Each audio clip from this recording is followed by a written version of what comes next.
하나님의 말씀은 빌립보서 2장 5절에서 8절 말씀까지 보겠습니다.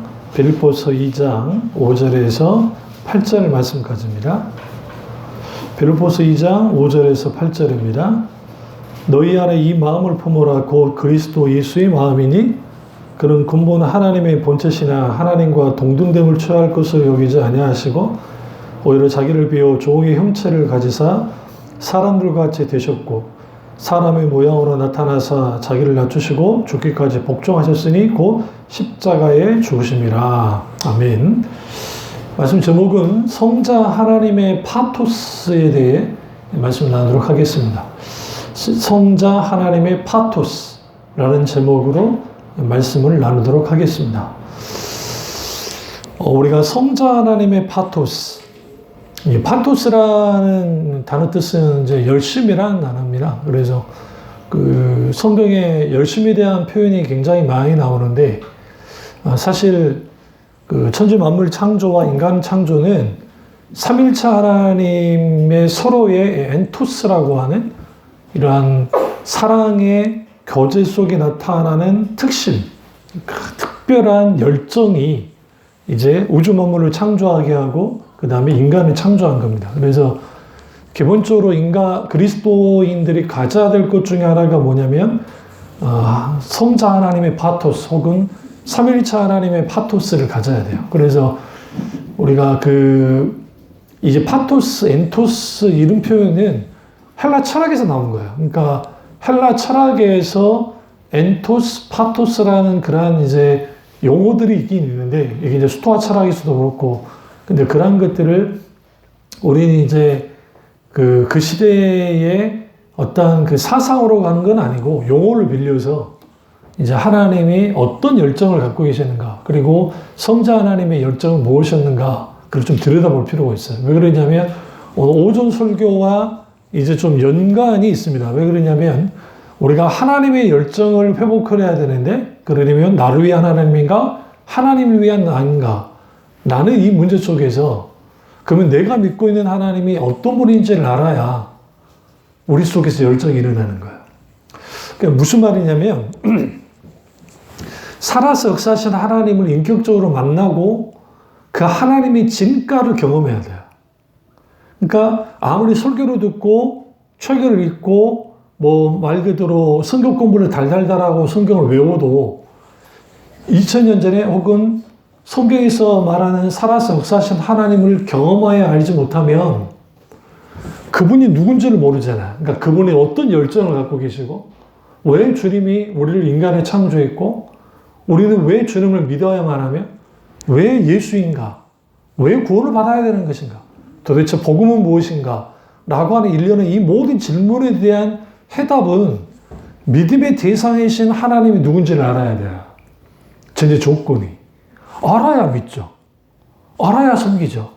알아야 예배를 드리죠. 알아야 기도를 하죠. 그런데 오늘날의 교인들이 하나님에 관해서 설교를 많이 들어요. 그러니까 하나님 이런 분이에요. 저런 분이에요. 설교를 들어요. 설교를 들으면서 결국은 그 내용 중에 자기들이 이해하는 만큼만 그냥 받아들여서 근데 신앙 형태가 불교적으로, 유교적으로, 기복주의적으로 형태를 가지면서 신앙생활을 하는 거야. 죄송한 말씀입니다. 우리 권사님 연배분들이 그런 분들이 많아요. 그럴 수밖에 없는 게 권사님 연배분들이 젊었을 때 신앙생활 하실 때 그때가 한국교회가 가장 하나님의 부흥이 막 임할 때 그러니까 거기 성령의 역사도 강하게 일어났고 말씀의 놀라운 능력도 막 나타났고 그리고 교회도 성장을 하고 가는 곳마다 사람들이 많이 모였죠. 그리고 검증되지 않는 분강사들이 하도 이제 난리를 치던 시대가 또 그 시대이고 그러다 보니 그 시대의 핵심이 뭐냐면 결국은 사람들에게 하나님 그분을 믿을 때에 성경에서 말하는 하나님이 어떤 분이시고 그 다음에 그 하나님을 인격적으로 경험하는 것에 대한 그런 것 아예 그냥 뒤로 밀려나고 영적 경험 그러니까 뭐 방언을 받아라 아니면 뭐 은사를 받아라 예언을 해라 뭐 뜨거운 불을 받아라 그래서 뭐 하늘산 기도원이네 오살라 기도원이네 막 그런 데서 막 또 삼각산에서 북한산 그 삼각산에서 막 기도하면서 막 불 받은 그런 기도를 많이 했단 말이에요. 그러니까 신앙생활을 그렇게 한 거죠. 그러니까 내게 불을 내려두시는 그분이 누군지는 잘 몰라. 근데 받아야 된대. 왜? 목사님들이 다 막 하나님 만나가지고 막 그런 불들을 받으셨대. 그러니까 그 목사님들이 불 받아라, 불 받아라. 그래서 뭐 이제 붕의할 때 불 받아라! 불 받아라! 하면서 막 불! 그러면 사람들이 막 와! 하면서 근데 어디서 많이 본 것 같아. 이단 진단들. 이단은 아닌데 그 시대 이단이었단 말이 아니라 그만큼 이단들도 보고 배운 거예요, 또 그걸. 그러니까 이제 그게 이제 신학적으로 뭐라고 하냐, 이걸 열광주의라고 그래요. 열광주의. 열광을 하는 거야. 그럼 이제 거기에 열광을 시킬 수 있는 촉매제가 필요한데 그게 뭐냐면 두 가지. 현상과 간증이에요. 그러니까 현상이 일어나야 돼. 그래서 그 현상을 막 뜨거운 불이 임했습니다. 천사가 보입니다. 뭐 실제로 또 강한 성령 역사가 있었고 또 그 시대가 막 하고 그리고 이제 어떤 분들이 막 이제 막 올라오게 해가지고 간증을 시키잖아요. 막 무슨 병이 고침받았습니다. 막 이렇게 나가서 걷습니다. 막 하면서 근데 한 번도 검증된 적이 없어. 미안한 말인데. 그럼 대응 집회하면서 이후에 삶을 추적해 본 적이 없다고. 이 사람들이 이후에 어떻게 되어졌는지 그 분위기가 나는 고침 안 받았습니다 하는 분위기가 안 돼. 왜? 믿음 없는 자가 되는 거야. 너 진짜 고침 받으려면 뭐 해라? 믿는다 해야. 그런 분위기가 있기 때문에 뭐 그 부흥회를 이끄는 목사님이 강압하지 않는다 할지라도 그 분위기에 따라서 이제 같이 그렇게 휩쓸려 가는 그런 일들이 있죠. 그래서 그런 물결이 마지막까지 간 게 아프리카야. 아프리카가 2010년, 10뭐 몇 년까지 우리나라의 부흥 그 운동의 형태가 아프리카로 접목이 돼서 아프리카에 있는 그 소위 토착신앙, 그 열광주의, 그래서 뭐 피를 토한다든지 막 그래야 막 치유가 일어나고 성령이 막 한다는 그런 걸 뭐 소위 뭐 조슈아 목사부터 시작해서 목사라고 하기도 그렇지만 어쨌든 그런 사람들이 막 열광주의를 끌고 나간 거죠. 근데 문제는 이제 이거예요. 그들이 막 거기에 성령 역사가 나타날 수 있다고 생각해요. 사탄도 할 수도 있고 사람들이 그 분위기에 따라 그럴 수 있는데 이제 문제는 그 집회의 방향성에, 그러니까 그 집회가 철저하게 예수 그리스도를 향하고 예수 그리스도의 십자가를 향하면 괜찮아요. 근데 좀 부작용이 있다 할지라도 열매를 맺는데 문제는 그 집회를 이끄는 목사가 신성시 되어버리는 거예요. 그러니까 신격화되어지고 거기에 막 마치 내가 은사를 막 내 호주머니에서 빼가지고 막 쓸 수 있는 것처럼 막 해버린단 말이에요. 그러니까 사람들이 거기에 이제 저 양반은 다른 양반이야. 뭔가 영적으로 달라. 그렇게 생각하는 거예요. 그럼 그게 성격적이냐? 그렇지 않다는 거예요. 왜 그러냐면 사도 바울이 바나바와 함께 선교 여행을 가다가 거기에 뱀이 물린 사건이 나옵니다. 뱀에, 독사에. 독사에 물렸는데 아니 사도 바울이 안 죽는 거예요. 응? 그러니까 이제 그는 바나바 후의 사건이고 우리 유리골라 광풍에서 섬에 올라왔다가 이제 로마로 가다가 거기에서 안 죽으니까 그 바울을 향해서 제우스다 혹은 뭐 헤르메스다 하면서 막 신으로 막 하니까 그 바울이 아주 분노합니다. 나는 신도 아니고 너희와 똑같다는 거야. 사도 바울과 바나바가 전도여행을 할 때에 강력한 성령 역사가 나타났어요. 막 그 병고침이 일어나고 막 하니까 막 신으로 추앙하고 막 바나바를 향해서는 제우스라고 그러고 막 바울을 향해서는 막 하니까 이제 두 사람이 옷을 찢어버려요. 그 앞에서. 보는 앞에서 옷을 찢으면서 우리는 너희와 똑같다. 하나님이 성령께서 나타나서 된 거지 우리에게 능력이 있는 게 아니다. 이게 뭐냐면 이걸 은사를 어떻게 봐야 되냐? 은사를 나타남으로 볼 것인가 소유로 볼 것인가. 그러니까 순복음이나 그 순복음 신앙을 갖고 있는 분들 은사주자들은 은사를 소유할 수 있다고 생각해요. 근데 소유할 수 있는 은사는 방언은사에는 없어요. 방언을 받았기 때문에 방언은 소유가 되어져. 언어적인 거니까. 나머지 예언, 그 다음에 뭐 신유은사, 뭐 영들 분별, 기타 그런 게 다 하나님 말씀과도 관계가 있지만 거기에는 나타나요. 성령께서 그 시점에 기름 부어서 나타나해 주는 거예요. 만약에 사도 바울이 은사를 쓸 때에 호주머니에서 막 빼가지고 쓸 수 있었으면 지금 디모데가 아팠거든요. 성경 보시면. 디모데가 아팠는데 디모데에게 가서 그냥 안수해 주면 되지. 그러면 나을 거 아니에요. 근데 디모데한테 너가 포도즙을 좀 써라 그랬다. 포도즙을. 그러니까 그걸로 네가 네 몸을 좀 케어해라. 그런 게 나와요. 그러니까 그건 뭐냐면 성령의 강력한 역사가 나타날 때에는 하나님이 거기에 역사하고자 하는 의지, 주권에 따라 움직여지는 거예요. 그러니까 이런 하나님을 알아야 은사에 대해서도 반응을 하고, 그러니까 어떤 은사, 그러니까 여러분이 뭐 TV 프로그램을 보든 어디 누구 소문을 듣는데 뭐 거기 가니까 뭐 강력한 성령의 역사가 있더래. 그 목사가 막 하면은 막 넘어지기도 하네. 그러니까 그거 크게 생각할 필요 없어. 왜냐면 그 시점에 성령의 역사하면 그렇게 되는 거야. 우리 교회도 그런 역사 나타났어요. 안 나타난 게 아니고. 그는 성령이 그 시점에 나타날 때 하시는 거예요. 다만 중요한 거는 내가 그걸 계속 끌어가지고 내 마음대로 쓸 수 있는 경우는 별개의 문제예요. 그럴 수는 없다는 거죠. 그럴 수는 없다는 거죠. 그럼 제가 왜 이 말씀 드리느냐? 성령님이 누구신지를 알아야 된다. 그러니까 하나님이 누군지를 알아야 된다. 근데 삼위일체 하나님이 어떤 분인지를 알려면 성령의 조명하심이 있어야 되고, 근데 성령의 조명하심 속에서, 비추심 속에서, 깨닫게 하심 속에서 인격체신 하나님을 만날 때 비로소 믿음의 대상이신 하나님이 누군지를 알아야. 그러니까 우리가 이거죠. 내가 건축을 해야 돼. 교회 건축을 해야 돼. 저기 강민자 산부인과 지금 신람교회가 짓고 있는 거거든요. 내가 찜했었는데, 내가 찜한 것보다 찜만 하면 다 가져가. 그냥 진짜로. 우린 돈이 없잖아. 근데 이제 다 감사해요. 또 교회가 들어온다니까 얼마나 감사해요. 근데 그거죠. 하나님, 이제 건축을 해야 되겠는데, 그러시면 하나님 내게 로또의 번호를 좀 주십시오. 그래서 아시지요. 그래서 번호를 받아가지고 내가 이제 탁 찍어가지고 그걸 탁 하면 얼마나 좋겠어요. 근데 우리 하나님은 그런 하나님 아니니까 문제야. 그게. 왜 그러냐면 하나님은 인격체신 분이거든요. 인격체신 하나님이 그런 식으로 내게 역사할 리가 없어요. 아니, 물론 때로는 하나님이 하다 방법이 없으니까 그거라도 동원해서 할 수 있을지는 몰라. 그거는. 근데 실제로 성경에서만 하나님은 그런 분은 아니거든요. 그러니까 제가 어저께 그 홍정기 목사님이 그 한사랑교회 유영모 목사님인가? 그 교회 뭐 이제 특별 새벽기도 아니고 특밤 뭐 무슨 집회를 하길래 한번 제가 쭉 한번 이제 봤어요. 보니까 뭐 장애인들 학교를 세웠거든요. 남서울 은혜교회에서.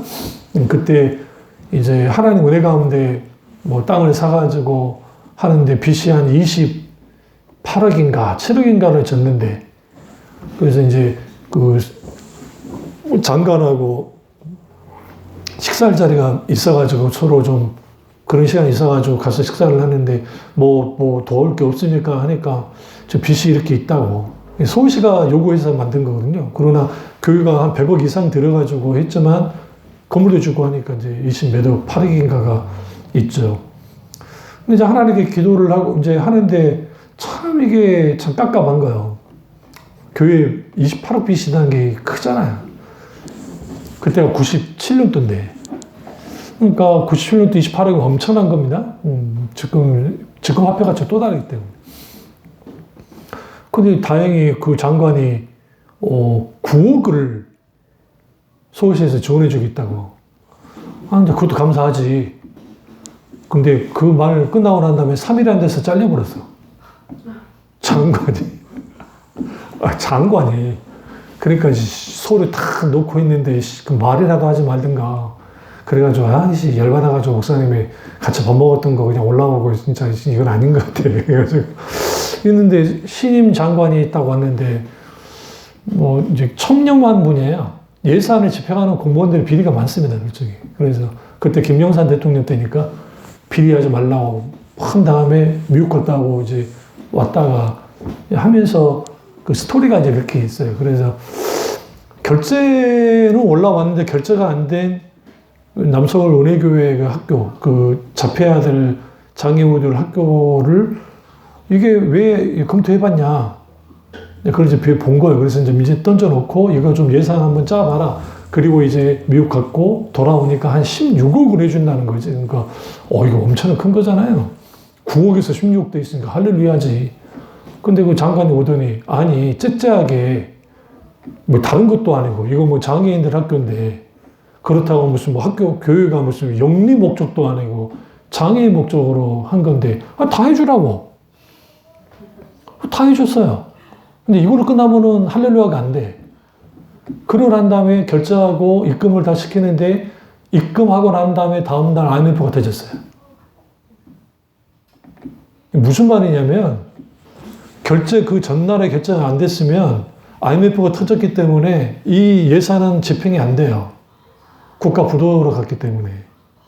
그러니까 홍정희 목사님 그래. 할렐루야 땡큐 땡큐 땡큐 하나님이 하신 거지. 그때 얼마나 하나님께 기도했는지 모른다.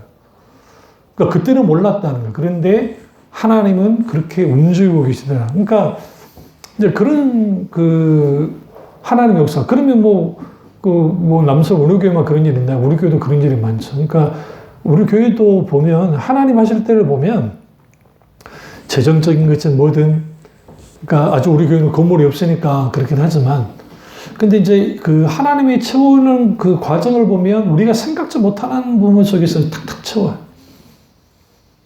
그러니까 이런 것들을 통해서 우리는 뭘 하게 되냐면 하나님이 어떤 분인지를 알기 시작하는 거예요. 그래야 성자 하나님의 파토스가 뭔지를 알아요. 그래서 성자 하나님은 누구신가? 그리스도는 누구인가가 굉장히 중요한 거예요. 그럼 그리스도는 하나님의 아들이시다. 근데 왜 그분은 죽어야만 했는가? 그리고 그 예수의 죽음이 나의 죽음과 나의 구원하는 것과 뭐가 도대체 무슨 상관이 있는가?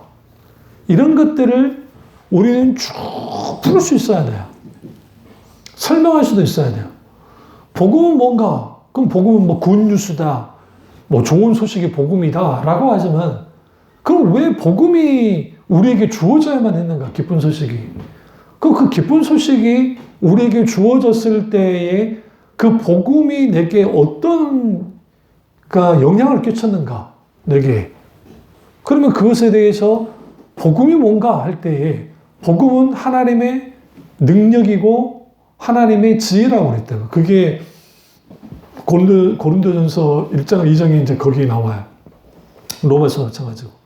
근데 예수 그리스도가 능력이고 예수 그리스도가 지혜란 표현을 같은 장에서 씀을 통해서 복음은 예수 그리스도 그분 자체를 의미해요.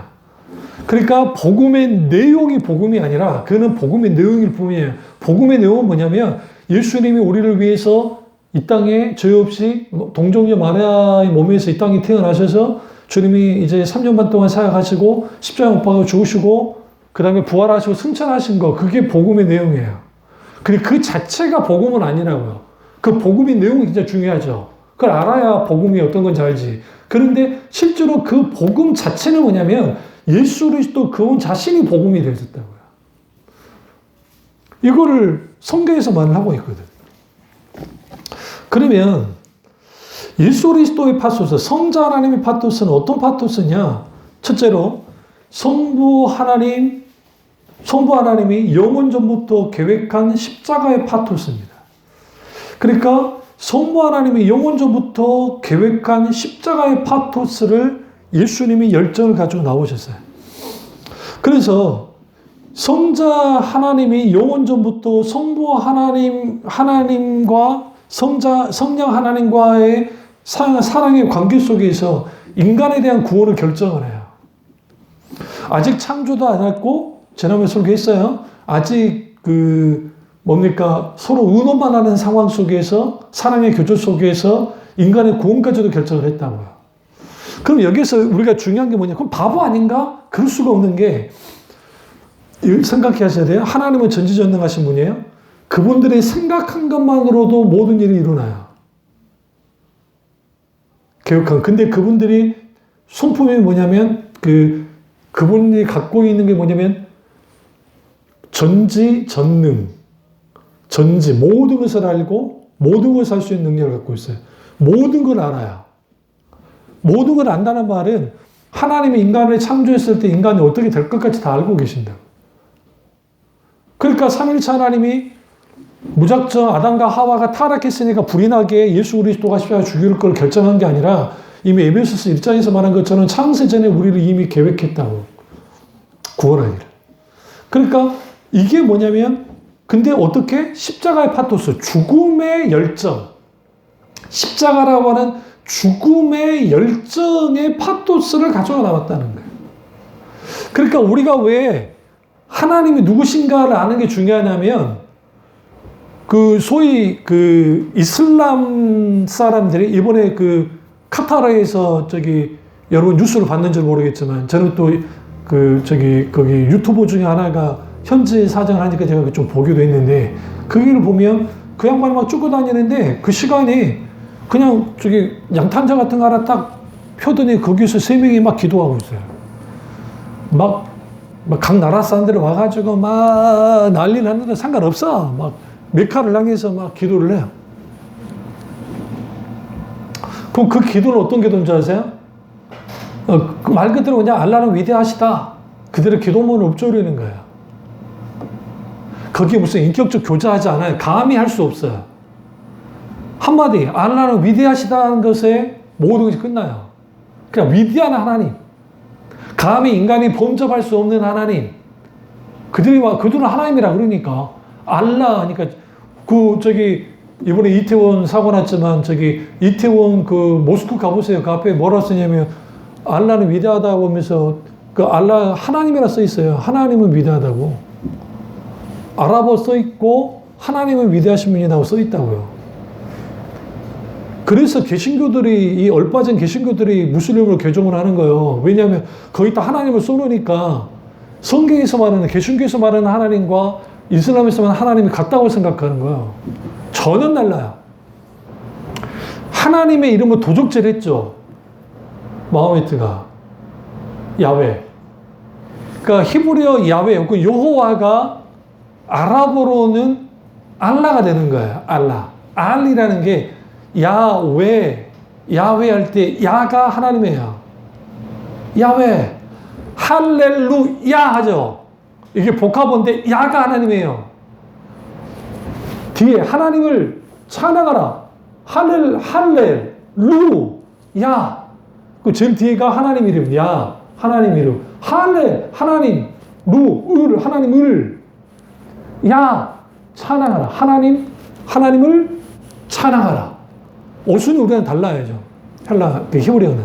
근데 그러니까 그걸 가져왔으니까 이제 개종을 하는 거야. 그쪽으로. 율법주의로. 그럼 그들이 또 정통파 유대, 메아샤림이나 정통파 유대인들이 하나님께 막 기도를 하죠. 막 여러분 정말 제발 좀 보세요. 뉴스 같은 거.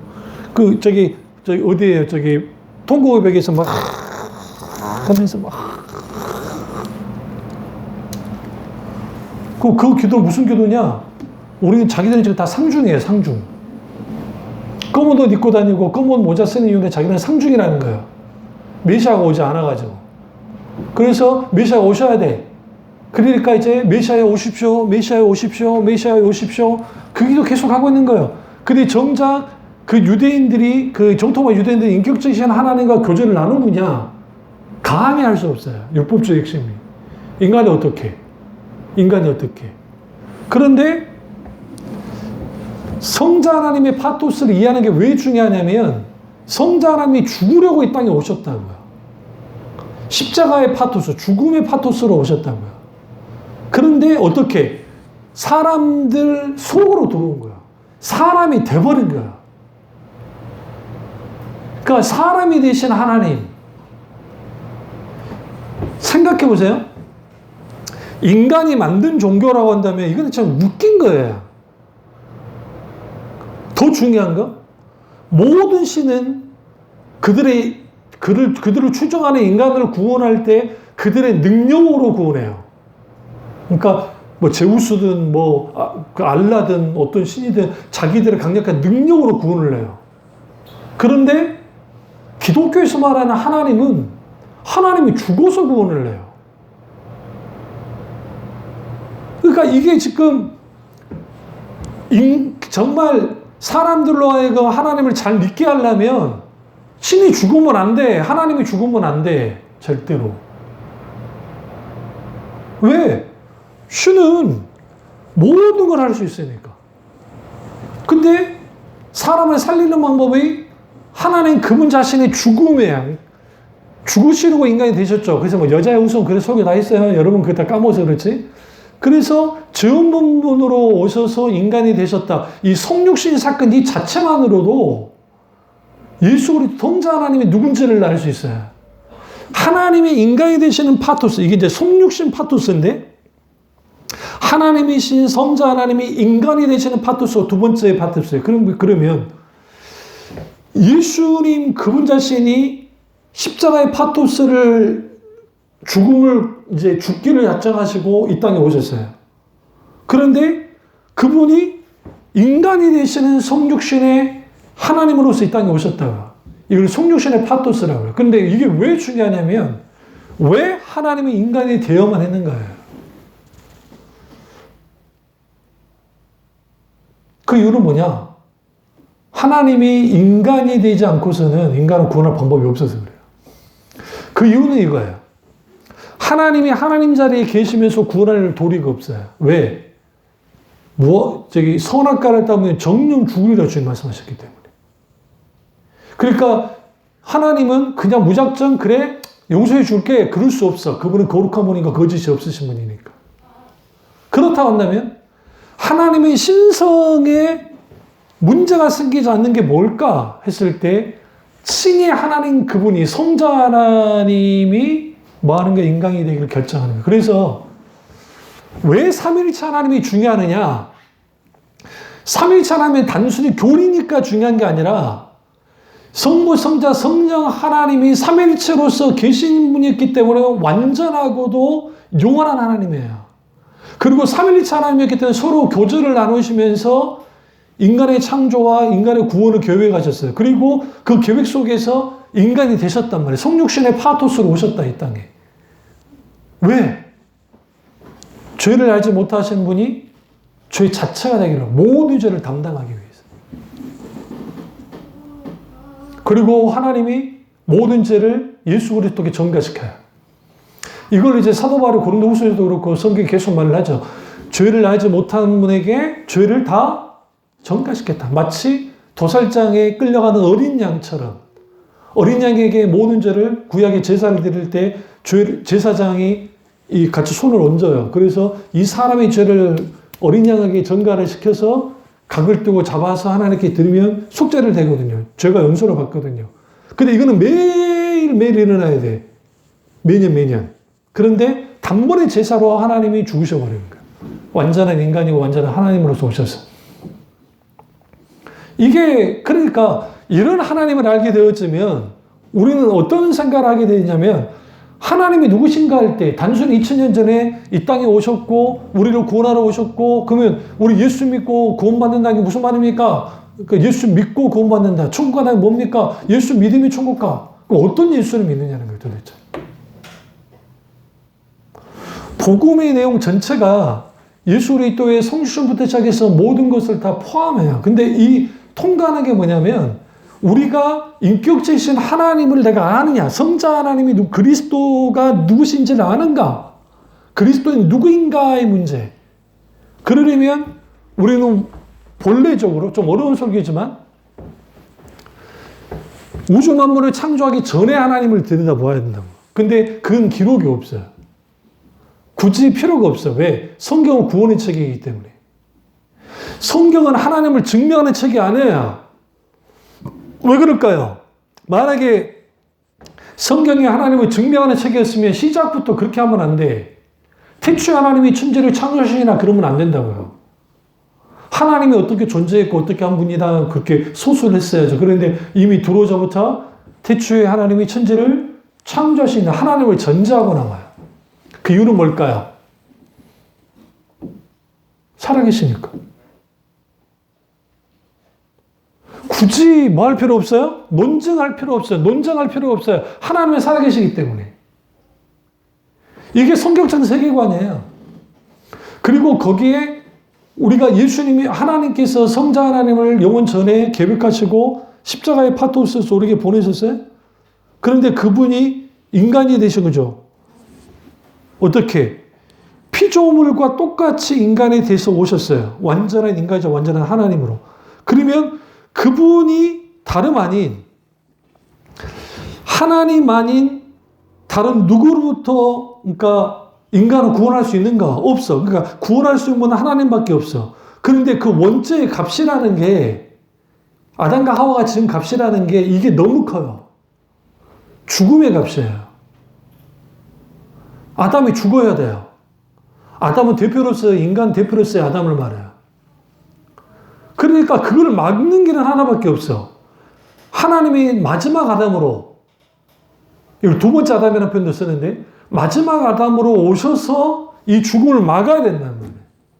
이게 로마서에서 사도 바울이 그 말을 하는 거예요. 예수 그리스도가 마지막 아담으로 오셨다는 거예요. 왜?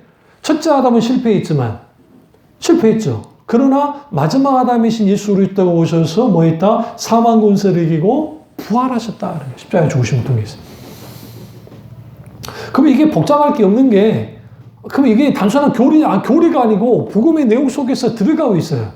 그러니까 우리가 이 하나님의 파토스, 그러니까 성자 하나님의 파토스 할 때에는 십자가의 파토스다. 십자가의 파토스가 가장 큰 핵심은 죽음의 파토스다. 그 죽음의 파토스는 뭐와 연결이 되느냐? 체휼의 파토스와 연결이 돼요. 이 체휼이란 말은 무슨 말이냐면 인간의 죽음의 고통에 뛰어드는 하나님으로서 왔어요. 그러니까 인간이 죽잖아요. 잘 들으세요? 인간이 죽잖아요. 모든 인간 다 죽었잖아요. 누구만 빼놓고 에녹과 엘리야 빼놓고 나머지 다 죽었단 말이에요. 근데 하나님도 죽어요. 누가?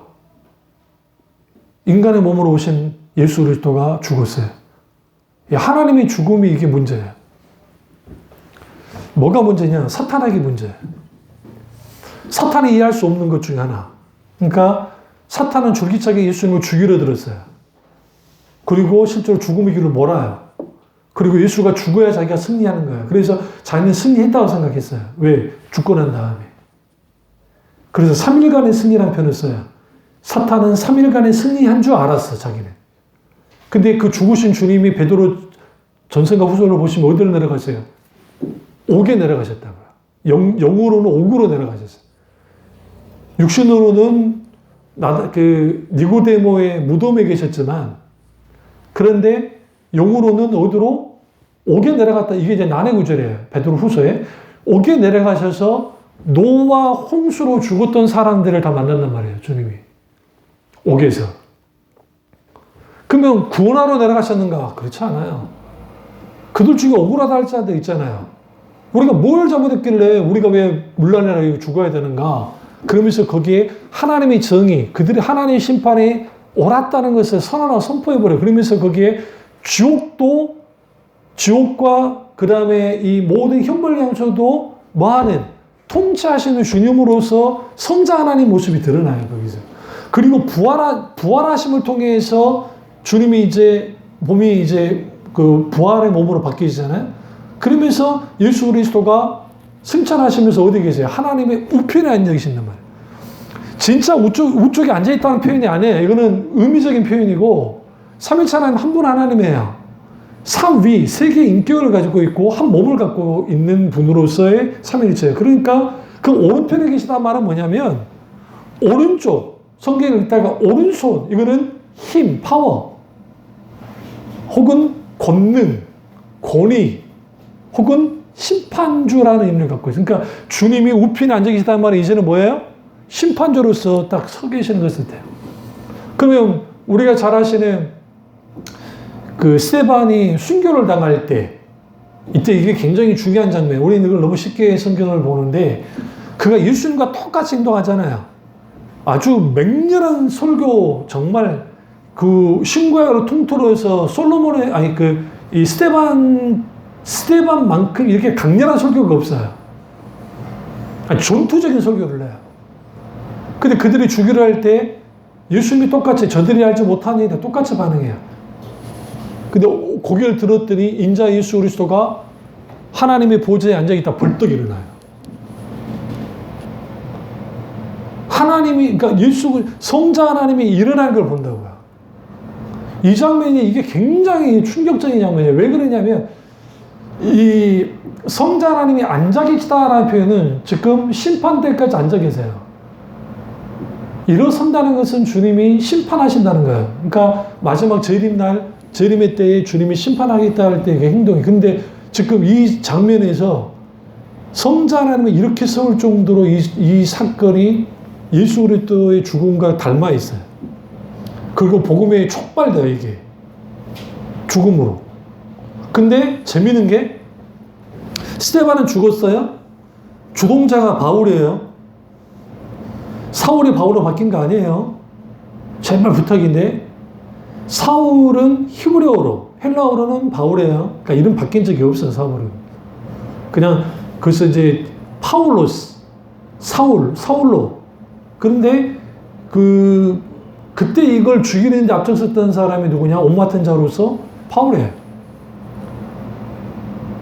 그러면 이제 의기양양해서 막 다 죽이러 잡으러 다니잖아요. 막 죽이러 잡으러 다니고. 그런데 분명히 스데반은 죽었는데 하나님은 이미 스데반 죽을 때 누구를 때려잡기로 결정했어요? 바울을 잡기로 결정했어요. 자기도 몰랐지만 다메섹에 가다가 주님을 만나버리죠. 거기서 꼬꾸러지죠. 그리고 그가 어떻게 죽어요? 마지막 순교로 죽잖아요. 마지막 또 피 흘림으로 죽는단 말이에요. 그러면서 여기에 이 바울도 그렇고 스데반도 그렇고 어떤 성자 하나님을 만나는가 그들이 그랬을 때 성육신 파토스와 십자가의 파토스 그리고 하나님과 동등됨을 취하지 않으시는 인간이 되셨던 그 성육신의 파토스를 그들은 분명히 알고 있었어요. 그래서 그들 속에 이 열정이 일어날 수밖에 없었던 것은 그들이 믿는 성자 하나님이라는 거. 그러니까 삼위일체 하나님 중에 성자 하나님이신 예수 그리스도는 어떤 분인가? 기꺼이 하나님과 동등됨을 취하지 않고 인간이 되시는 성자 하나님의 파토스, 열정을 가지신 분이었고 그분은 죽으려고. 그래서 7절을 보시면 오히려 자기를 비워 종의 형체를 가지사 사람들과 같이 되셨다는 거예요. 그리고 8절 사람의 모양으로 나타나사 자기를 낮추시고 죽기까지 복종하시니 그 십자가에 죽으십니다. 죽기까지 복종한 이 성자 하나님의 파토스. 그래서 모든 인간은 죽음을 향해 달려가요. 근데 죽음의 성격이 달라요.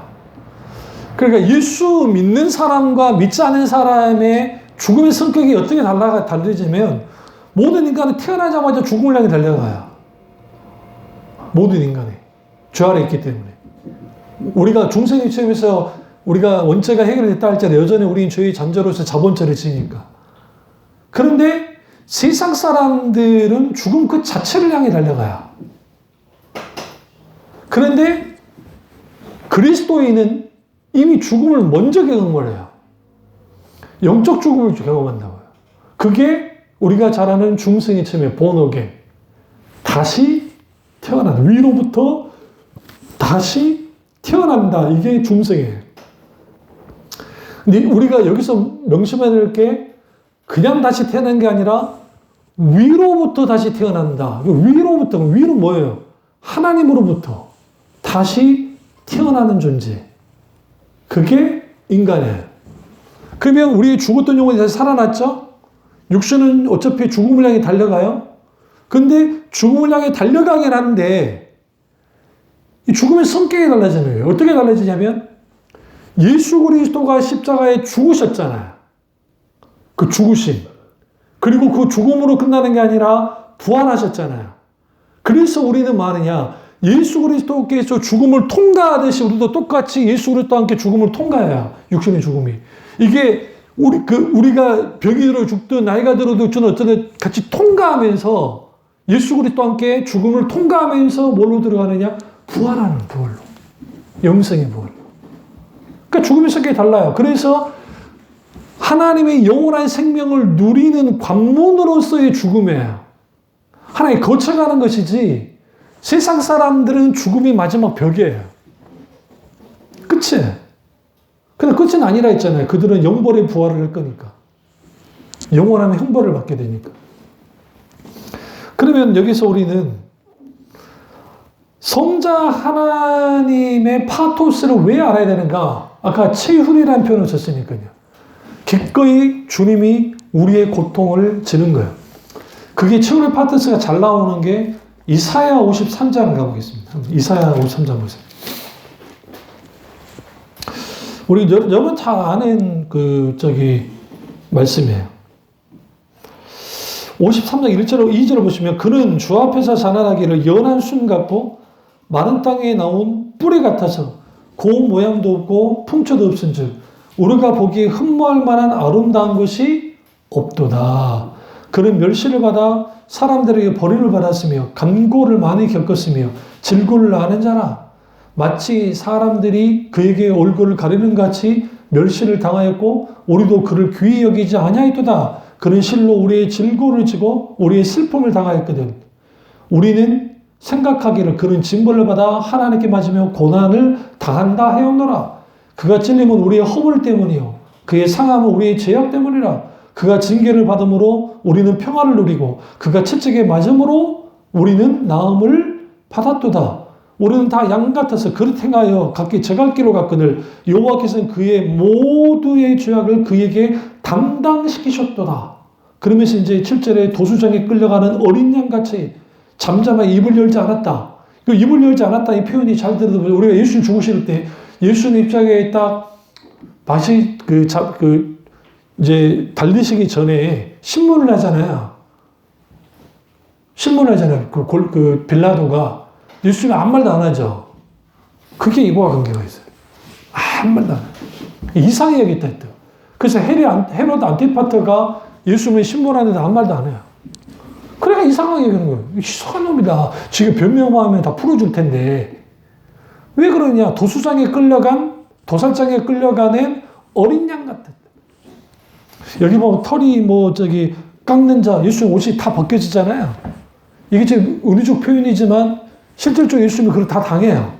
이게 뭐냐? 이게 체휼의 파토스. 체휼이란 말은 무슨 말이냐면 인간의 고통과 아픔에 같이 아파하고 같이 함께하는 파토스를 말해요. 이걸 경험해야 돼요. 근데 이런 게 유대교에도 이슬람에도 어떤 종교에도 없어요. 어떤 종교에도. 그러니까 우리가 여기에서 중요시 여길 게 뭐냐면 성자 하나님의 이 파토스를 왜 알아야 되는가? 이런 성자 하나님의 파토스를 우리가 알게 될 때 비로소 우리가 무엇을 하게 되어지냐면 내 속에 있는 하나님을 향한 열정이 예수 그리스도의 십자가와 맞닿아 있다는 거예요. 그러니까 예수 그리스도의 십자가가 우리 속에 강력하게 우리 가운데 능력이 나타날 때 그것을 경험하고 십자가의 은혜 가운데 있게 되어졌을 때 우리 속에는 끝없는 하나님의 파토스가 일어나기 시작해요. 그래서 우리 주위에 아픔이 있는 자들과 함께 중보기도 하고 같이 아파해 주기도 하고 기꺼이 예수 우리 성자 하나님이 하나님의 자리에 있음에도 불구하고 기꺼이 낮아지셔서 인간에 대해서 오시잖아요. 근데 그 하나님의 이 십자가의 파토스가 이제 마지막 이 말씀을 끝내겠습니다만은 천지 창조를 하셨던 하나님의 파토스를 뛰어넘어요. 굉장히 중요합니다. 생각해 보세요. 하나님이 이 세상에서 가장 큰 기적이 뭐였을까? 이렇게 진 기적이. 여호수아가 태양아 뒤로 물러가라. 이것도 이제 난해 구절이니까 후에 제가 풀도록 하지만 죽은 사람을 살리고 하는 것들. 그것도 대단한 거죠. 근데 실질적으로 하나님의 기적 중에 기적은 뭐냐면 우주 만물을 창조한 거예요. 그것도 말씀으로.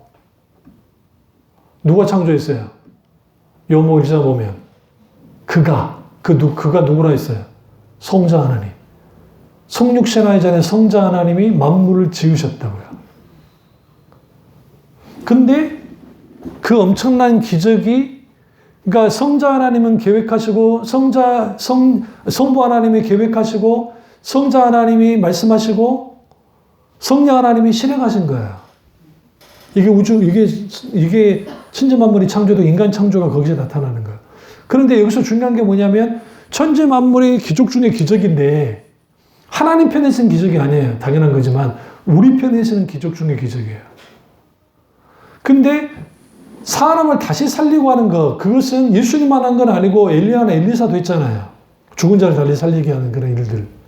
그 다음에 그런데 이게 뭐냐면 재창조와 관련돼 있어요. 그러니까 다시 재창조하는 것과 관련이 있는데 문제는 예수 그리스도가 십자가에 죽으신, 그러니까 성자 하나님이 인간이 되시고 인간을 위해서 죽으시고 십자가의 파토스를 가지고 나오셨고 그분이 부활하시잖아요.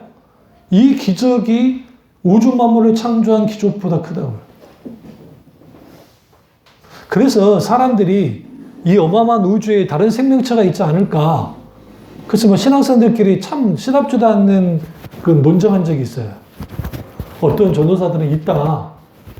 근데 저 같은 사람은 없다라고 단언했던 이유가 하나 있었어요. 그 이유가 뭐냐면 하나님이 우주 만물을 창조한 이유 자체가 인간을 위함이고, 첫 번째 이유가. 두 번째는 아니 다른 피조물이 있으면 굳이 인간 때문에 하나님 인간 된 필요가 있을까? 지금 외계인이라는 표현은 인간 같은 지적인 생명체를 말하는 거니까 물론 천사는 뭐 별개로 치더라도 그렇다고 한다면 인간은 단순히 하나님이 인간을 창조하셨을 때는 그냥 뭐 그저 그냥 종속 관계 속에서 있는 그런 존재가 아니고 하나님과 1대1로 뭐 할 수 있는, 대화 나누고 함께 할 수 있는 그런 존재로 창조됐어요. 그러니까 어떤 면에서는 동역한다는 의미는 동등해요.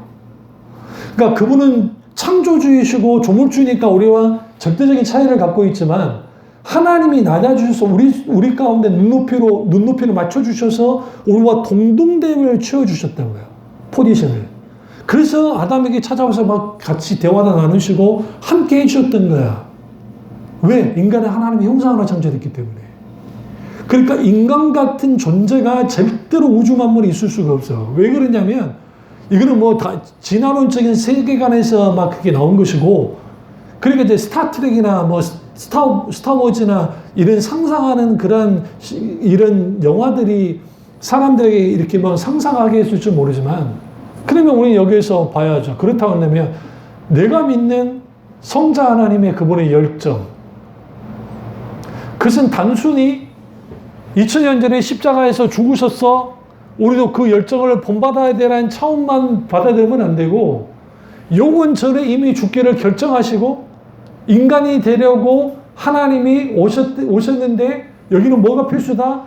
인간을 구원하기 위해서 하나님의 죽음이 요구되었고, 근데 그 죽음도 죄가 없는 인간으로서 와야 되고, 그러니까 그분이 하나님만이 그럴 수밖에 없었다 하는 사실이에요.